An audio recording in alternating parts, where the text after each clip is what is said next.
লোভে পাপ পাপে মৃত্যু। একদিন এক অলস শেয়াল তার খাবারের খোঁজে একটি বাগানের দিকে যেতে লাগলো। সে বনের মাঝ দিয়ে গিয়ে দেখলো বাগানে একটি খরগোশ গাজর খাচ্ছে। সে খরগোশটিকে দেখে তার পিছু করলো খরগোশটিকে শিকার করার জন্য, কিন্তু পিছু নিতে নিতে সে খরগোশটিকে হারিয়ে ফেললো।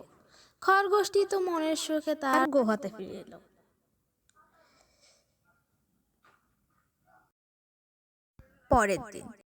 পরের দিনও গাজর খেতে সেই বাগানে এসে গেল।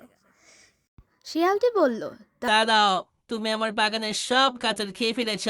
আজকে আমি তোমাকে কোনো মতেই ছাড়বো না। শিয়ালটি তার পিছনে পিছনে খরগোশের গুহায় চলে এলো। সবশেষে শিয়ালটি খরগোশটিকে মেরে ফেললো। এতেই আমরা বুঝতে পারি লোভে পাপ পাপে মৃত্যু। Thanks for watching.